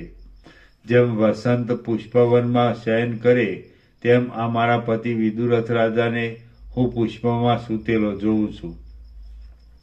હે દેવેશ્વરી, રણસંગ્રામના શ્રમથી તે અહીં સુખથી સૂતા છે એમ ધારીને હું તેમને ઊંઘમાંથી જગાડતી નથી. પછી મેં આપ બે દેવીઓને આ ભાગમાં આવેલા જોયા. એ મારા ઉપર અનુગ્રહ કરનારી દેવી, આમ મારો અનુભવ મેં તમને કહ્યો. સરસ્વતી બોલ્યા, હંસની ગતિની પણ લજ્જિત કરનારી અને સુંદર નેત્રવાળી હે બંને લીલાઓ, હવે આપણે પુષ્પશૈયામાં સૂતેલા આ રાજાને ઉઠાડીએ. વશિષ્ઠ બોલ્યા, સરસ્વતીએ આ પ્રમાણે કહ્યું અને પછી પદ્મીની જેમ સુગંધનો ત્યાગ કરે તેમ તેણે પ્રથમ પોતે રોકી રાખેલા વિદુરથ રાજાના તે જીવને છોડી મૂક્યો. એટલે તે જીવ વાયુના અદ્રશ્ય આકારથી તે રાજાની નાસિકાની પાસે ગયો. સમુદ્ર જેમ મણીને ધારણ કરે તેમ તે જીવ પોતાના અંતઃકરણમાં હજારો વાસનાને ધારણ કરતો હતો. પવન જેમ પોલા વાસમાં પ્રવેશ કરે તેમ તે જીવે રાજાના દેહમાં પ્રવેશ કર્યો. તે પછી વૃષ્ટિ બંધ થવાથી કરમાઈ ગયેલું કમળ જેમ સારી સૃષ્ટિ થવાથી પ્રફુલ્લિતપણું પામે તેમ તે રાજાનું મુખ કમળ પ્રફુલ્લિત થયું. અને વસંત ઋતુમાં જેમ લતાઓ પ્રકાશ પામવા લાગે તેમ તે રાજાના સર્વ અંગો ક્રમે કરીને પ્રકાશ પામવા લાગ્યા. મુખચંદ્રના કિરણોથી પૃથ્વીને પ્રકાશ પમાડતો તે રાજા સંપૂર્ણ કળાયુક્ત રાકા પૂર્ણિમાના ચંદ્રની જેમ શોભવા લાગ્યો. રાકા એટલે પૂનમના દિવસે ચંદ્રમાની હીન કળા હોય તો તે અનુમતિ તથા પૂર્ણ કળા હોય તો તે રાકા કહેવાય. રાકા પૂર્ણિમાના ચંદ્રની જેમ શોભવા લાગ્યો. વસંત ઋતુ જેમ સોનાના જેવા ઉજ્જવળ કાંતિવાળા પલ્લવોને પ્રકટ કરે તેમ તે રાજા પોતાના રસવાળા કોમળ અંગોને પ્રકટ કરવા લાગ્યો. સર્વ ભુવનના આત્મારૂપ વિરાટ ભગવાન જેમ પોતાના નેત્રરૂપી ચંદ્ર તથા સૂર્યનો ઉદય કરે તેમ તે રાજાએ નિર્મળ તારકા એટલે કીકીથી શોભતા પોતાના મનોહર નેત્ર ઉગાડ્યા. પછી વૃદ્ધિ પામતા વિંધ્યાચળ જેવા અને શોભિતી કાયાવાળા તે રાજા ઊભા થયા અને મેઘના જેવી ગંભીર વાણીથી બોલ્યા, અહીં કોણ છે? તે સમયે પાસે રહેલી બંને લીલા દેવીઓએ કહ્યું કે આજ્ઞા કરો. આમ ત્યાં રાજાએ પોતાની પાસે સમાન આચારવાળી, સમાન આકારવાળી, સમાન રૂપવાળી, સમાન સ્થિતિવાળી, સમાન વચનવાળી, સમાન ઉદ્યોગવાળી, સમાન આનંદવાળી અને સમાન ઉદયવાળી બે લીલા દેવીઓને જોઈ અને કહ્યું કે તું કોણ છે? આ કોણ છે અને ક્યાંથી આવી છે? એટલે પ્રથમની લીલાએ કહ્યું, હે દેવ, હું જે કહું છું તે સાંભળો. જેવી રીતે વાણી અર્થને અનુસરીને રહે છે તેવી રીતે તમને અનુસરનારી સહધર્મિણી એવી હું તમારી પૂર્વની સ્ત્રી છું. આ બીજી લીલા છે તે શુભ મહિલા મેં રમતથી તમારા ઉપયોગ માટે પ્રતિબિંબ રૂપે ઉત્પન્ન કરી છે. હે દેવ, રક્ષણ કરો. આ સુવર્ણના સિંહન ઉપર અગ્રભાગ આગળ બેઠા છે. આ સુવર્ણના સિંહાસન ઉપર અગ્રભાગમાં બેઠા છે તે ત્રૈલોક્યમાંના પરમ મંગલ સરસ્વતી દેવી છે. તેમણે આપણા પુણ્યના યોગથી અહીં સાક્ષાત દર્શન દીધા છે. હે રાજન, આ દેવી અમને બીજા બ્રહ્માંડમાંથી અહીં લઈ આવ્યા છે. આ પ્રમાણે લીલાદેવીના વચન સાંભળીને લાંબી માળાને ધારણ કરનારા તે કમળ સમાન નેત્રવાળા રાજા ઊભા થયા અને સરસ્વતીના પગમાં પડ્યા. તેમણે પ્રાર્થના કરી કે હે સરસ્વતી, હે દેવી, હે સર્વહિત પ્રદા, હે વરદા, હું તમને દંડવત પ્રણામ કરું છું. મને બુદ્ધિ આપો, દીર્ઘ આયુષ આપો તથા ધન આપો. રાજાના આવા વચન સાંભળી સરસ્વતી દેવીએ તેના ઉપર પોતાનો હાથ મૂકીને આમ કહ્યું.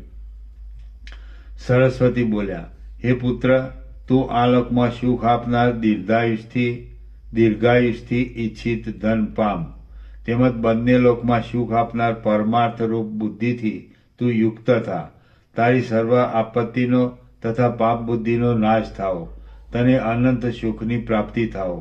દેશને વિશે મનુષ્યનો સમૂહ નિરંતર આનંદ પામો અને લક્ષ્મી નિરંતર વિલાસ પામો. શ્રી યોગવાસી મહારામાયણમાં ઉત્પત્તિ પ્રકરણનો લીલાના આખ્યાન સંબંધી ગિરિગ્રામ વર્ણન નામનો સર્ગ 58મો સમાપ્ત.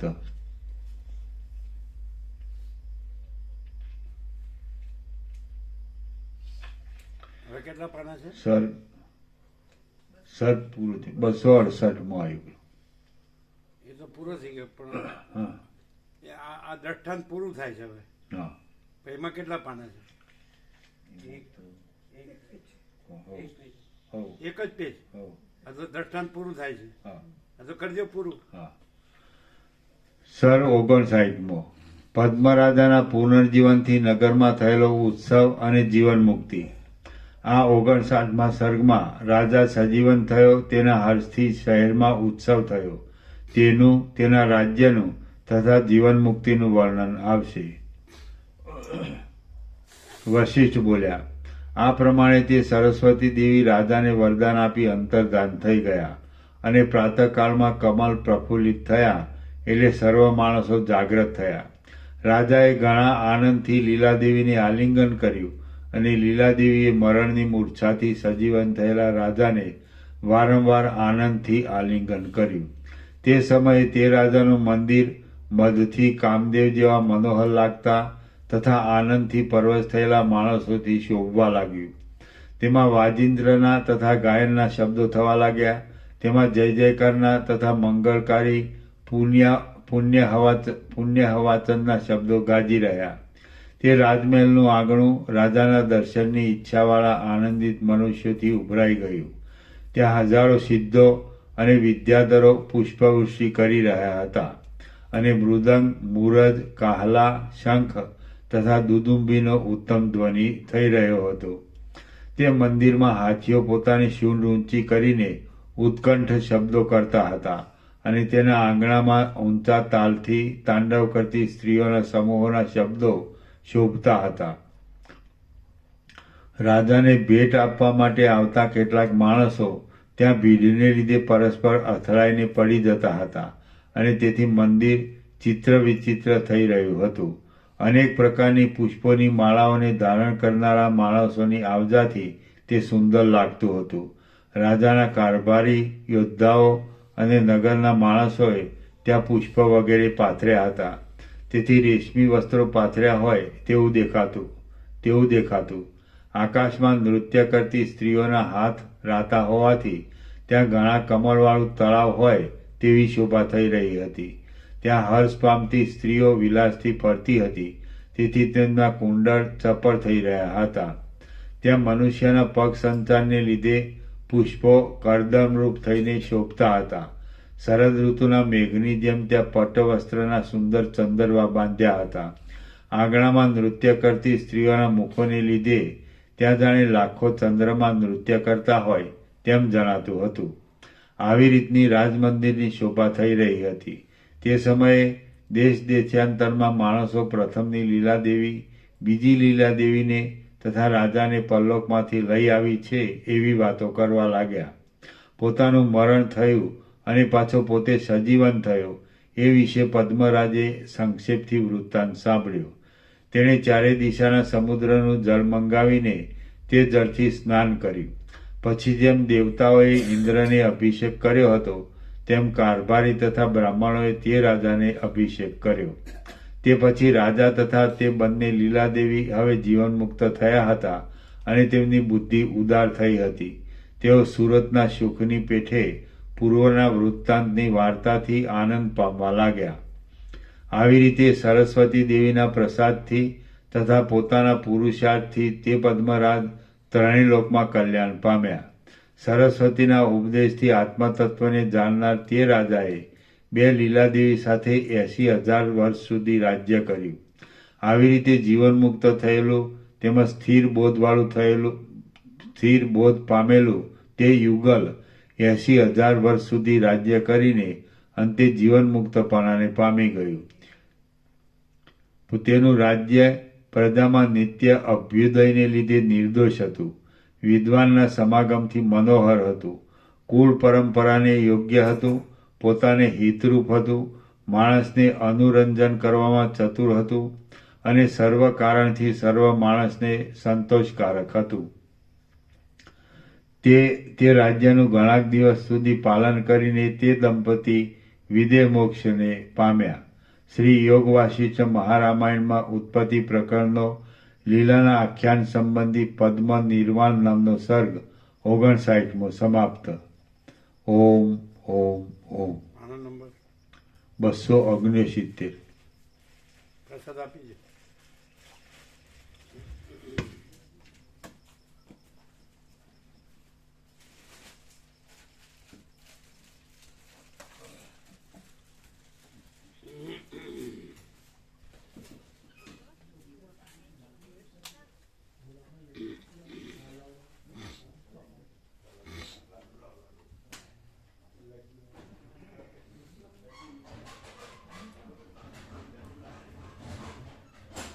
અહીં જે પ્રકાશ છે તો એ આ વાંચવાથી થાય ખરો?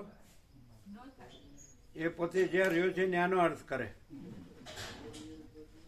એ પોતે જે રહ્યો છે ને એના અર્થો કરે, એને અનુકૂળ કે હું બરાબર છું એમ. અને આ હું ને મારું બધું બ્રહ્મ છે ને પરમાત્મા છે એવા અર્થો કરે. એની ભ્રાંતિને બ્રહ્મ ને પરમાત્મા કહે.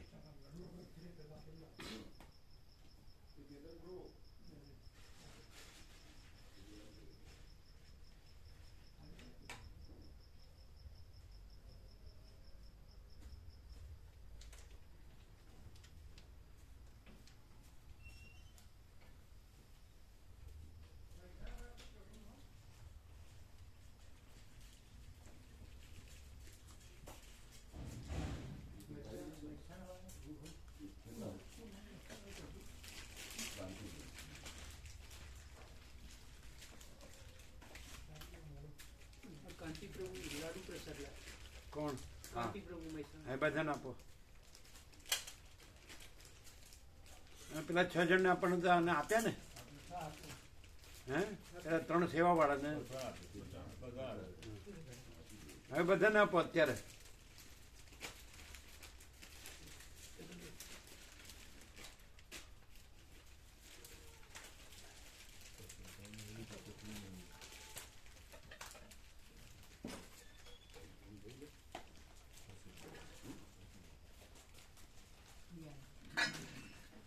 આપણા જે 150 ગ્રામ બને છે એના કેટલા 3 થાય? કેટલા થાય? 3 થાય કે 4 થાય? 50 ગ્રામ તો હશે. 50 ગ્રામ હશે. 50 ગ્રામ હશે. 3 તો કે એ બધા પતાવતા નહીં હોય, પ્રસાદ લેવા બેસે લઈ જતા હશે ઘરે. બધા નહીં લેતા હોય તો પેલી કોથળી માંગીને મને લઈ જતા હશે. ખાલી દાળ ભાત શાક ને એવું લે. પૂરી શાક છાસ. લગ્નમાં આ તો લઈ જ લે, 2-3 લઈ લે, 10 લઈ લે. અહીંયા તો કોથળીમાં લઈ જો આવી ગયો. આખો નથી ખાઈ શકતા, લઈ જવા કોથળીમાં. અહીંયા શું કરે, પૂરી શાક ને દાળ ભાત ને છાસ ને એવું લઈ લે અને પેલું ઘરે આપે બધાને. પણ બધા નહીં, બધા વાપરતા હશે. અમુક વાપરે, અમુક જ લઈ જાય. વાપરતા લગભગ. હે આખો તો નથી વાપરતા, કોક જ આખો વાપરે, બાકી તો ઘેર જ લઈ જાય. કેમ કે પ્રસાદ છે એવી રીતે હા, બધાને મળે ને. આ પ્રસાદ છે. જ્યાં મોઢે વરે એમ. પેલા ન આવી શક્યા હોય એને મળે ને. આપણી એ બાકી હે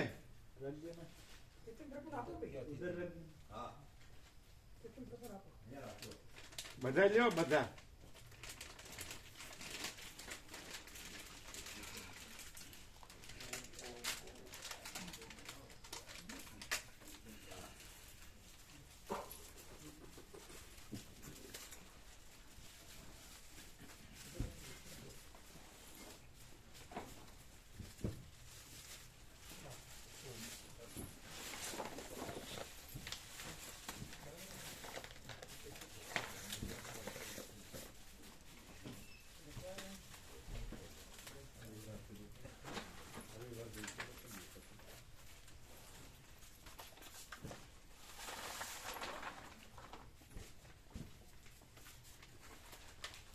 ત્રણેય છોકરાના છોકરા છોડીઓ કેટલા છે બધા થઈને કુલ મળીને? મોટાના બે નાનાના બે વિપુલ પ્રભુને એક પાંચ મોટાના બે નાનાના બે વિપુલ પ્રભુને એક 5 જણ. 5 ને હવે 4 બાકી રહ્યું. એટલે જેટલા લગ્નમાં જઈએ એમાં એક બે તો થઈ જ જાય. હોય છે એનું પ્રભુ.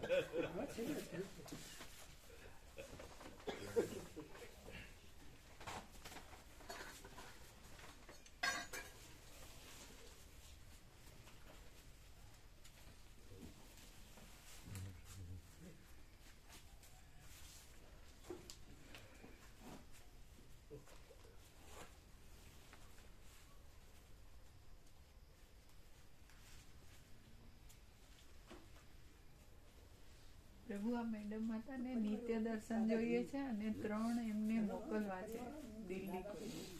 કોને? मैडम माता आपको नित्य दर्शन किन किन को देना है? एक सतीश प्रभु पति जो कराला से राकेश प्रभु आते थे ना, કોણ? રાકેશ પ્રભુ કરાલાથી આવે છે તે કરાલાથી રાકેશ પ્રભુ આવે એ છે. તો અહીંયા આવી ગયા ને. અચ્છા, એના પછી થયું ને. और एक ये सतीश प्रभु जो पुलिस में सर्विस करते हैं, પોલીસ વાળા સતીશ પ્રભુ. હા, और एक प्रशांत. પણ એમણે કીધેલું છે ત્રણેય? એમને કીધું આજે બપોરે અમને પૂછતા હતા કે અમારે જોઈએ છે પોતાના એમ માટે. નહીં, અને એમણે માગેલા છે એમ. उन लोगों ने सिर्फ- मांगा है. नहीं नहीं नहीं मांगा नहीं, सिर्फ एक राकेश प्रभु ने पूछा था कि ये नित्य दर्शन क्या है, तो फिर हमने बताया था कि इस प्रकार का है. मांगा नहीं किसी ने भी.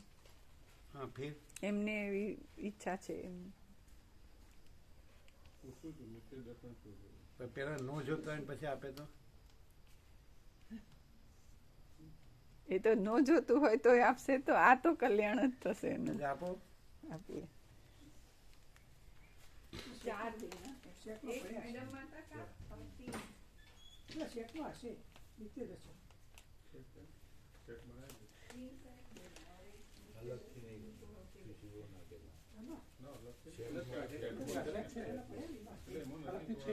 ये आए नहीं.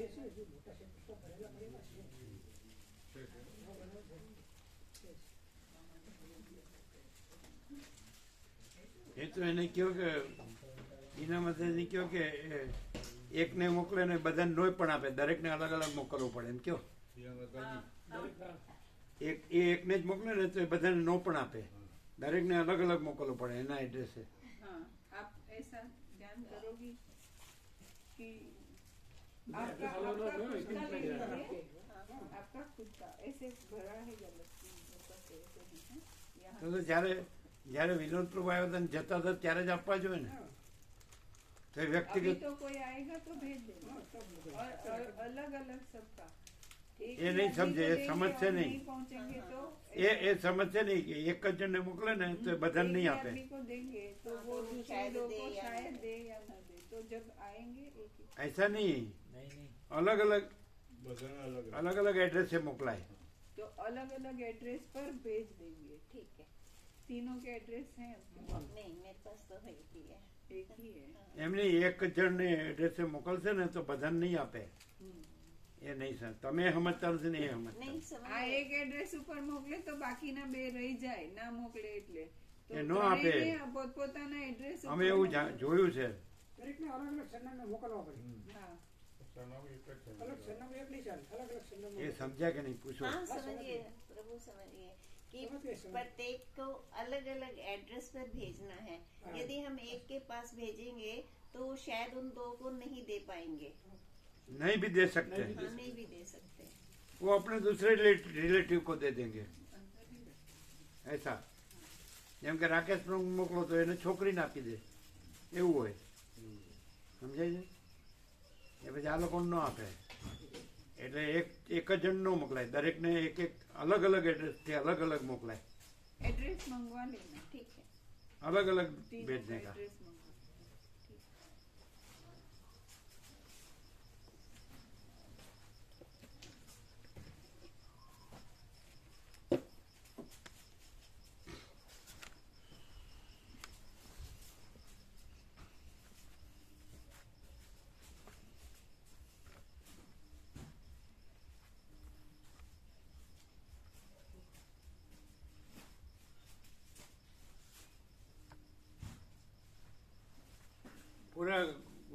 हिंदी किया था तो भी पूरा ट्रक वापस आया, एक भी नहीं गया वचनामृत। पूरा इतना इतना वचनामृत सबको मिलने वाला था, तो एक को एक भी नहीं मिला। ऐसा तो चल रहा है, और सब खुद ब्रह्म हो गया अपना अहम बड़ा हो गया ऐसा, સમજાય છે? કારણ કે 8-10 ટનની ટ્રક પાછી આવી, ત્યાં આગળ 100 સેટ લીધા હિન્દીના, અને આખો નવો સેટ લીધો એમ્પ્લીફાયરનો, બધું પડી રહ્યું, અને બધા ગુજરાતીના હિન્દી કર્યા હતા। એક જણને આટલો સેટ મળે હિન્દીનો, એ બધા પાછા આવ્યા। किसी को एक भी वचनामृत नहीं मिला।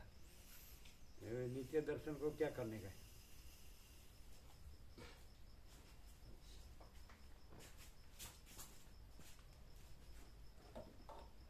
अपने अहम का जितना मूल्य है उतना परम चिदाकाश का मूल्य नहीं है अहम को परम चिदाकाश बोलने का, ऐसा उल्टा।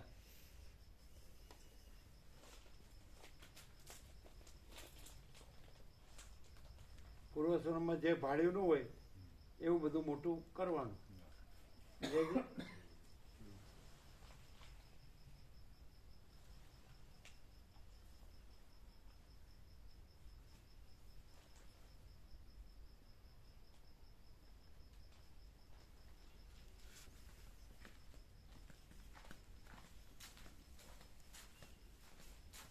ये सब ले लेंगे ना, हाँ, दवाई वो डालने सब ढांकेंगे ना, हाँ वो भी ढांकेंगे ना सब।